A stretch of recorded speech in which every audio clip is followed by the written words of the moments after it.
Ang natural wellness ni Pastor Vito ay narito po muli sa aming organic herbal garden. At gusto ko po kayong maturuan kung paano tayo gagawa ng tubig na alkaline. Masarap po talaga sa ating katawan ay nakakainom tayo ng malinis na tubig. Kaya atin pong gagawin ang pamamaraan na ito. Ito lamang ay tubig, ang ingredients natin. Ito lang ho. Kasi kalimitang iniinom natin ang acidic na. Marami ng acid. Mga kung ano-ano ang pinaglalagay, hindi na pira tubig. Ang universal drink ay tubig na clear, malinaw, at dapat ay alkaline. Kaya ipakikita na aking asawa kung paano gumawa ng simpleng alkaline na tubig. Kalamansi lamang po ang ilalagay natin, yung pinitas natin kanina. Dito lang natin kinuha. Ay, tigay mo. Huwag niyong tatanggalin yung balat. Isama lang niyo doon sa kanyang balat.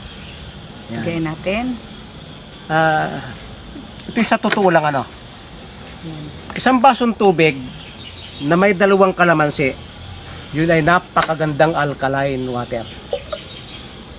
Kaya hindi mahirap gumawa ng alkaline. Yung iba ay yung 10 liters sa tubig sa yung bagang mga malalaking panang Wilkins, lalagyan nila ng 1/4 kutsara na yung sea salt, ayun ay alkaline na. Ay pero ito'y maganda kasi merong Kalamansi, kalamansi, tsaka lemon. mayroong lemon, at Lalagyan natin ng aloe vera. yung aloe vera.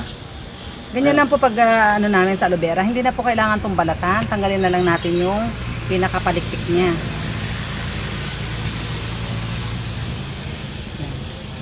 At pwede itong hiwaing maliliit. Kaya lang itong malaki para pag binubuo yung ating tubig ay hindi sumama. Maganda yung ating hiwaing din. Bibiyakin din sa gitna. Ito po yung ating hinugasan na kanina. At ito sa sarili nating aloe vera kinuha. Yan. Ito yung sarili namin tanim na aloe vera. Marami kaming aloe vera dyan. Ganyan lang po, hiniwa lang natin siya. Yan. Yan po yung wala pong lasa, hindi ito mapait. Pero siyempre may kaunting lasang kalamansi at yung lemon. Ganyan lang po ang Pero paggawa. mapait. Pero ako gusto ko na meron tayong tawag ito, pinaka-turmeric. Ito yung luyan dilaw. Patanggalin lang natin, ito yung kakukuha lang din kanina. Ito lang pinakapalikpik lang niya kasi dito yung mga may lupa-lupa. Gagayatin na rin para makuha yung kwan. Pag hiwain na rin ng ibang kwan. Pero kasama na rin yung isang balat, yung lang sa palikpik niya. Pagka nahugasan na ninyo, hindi na kahit hindi natanggalin yung balat. Yan. Ito, pagkaubos ng tubig na yan, pwede ulit yung lagyan ng panibagong tubig.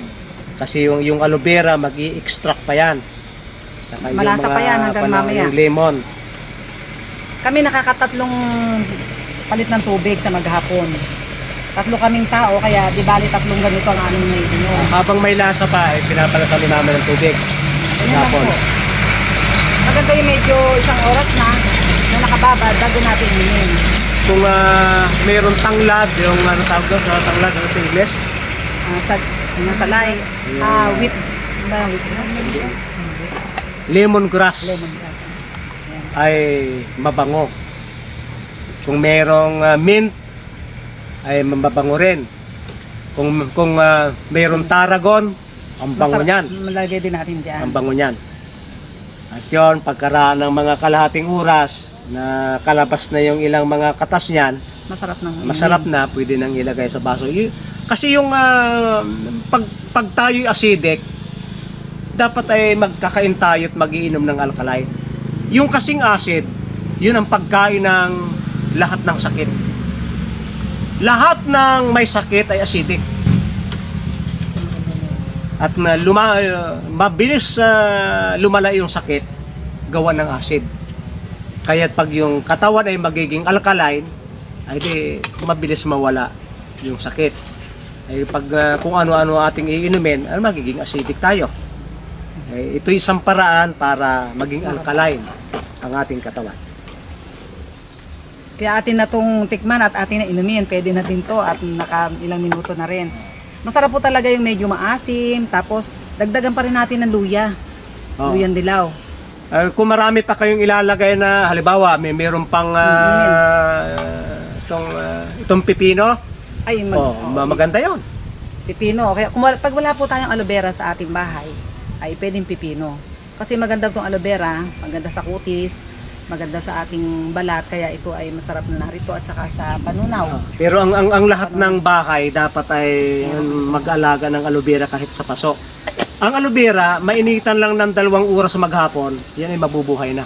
Kahit yung tinang aming aloe vera, ang lalaki ng aloe vera namin dyan. Magaganda. Atin ang inumin at nang tayo maging alkaline ang ating mga katawan. Maraming salamat sa inyong pagsubaybay sa Natural Wellness ni Pastor Vita.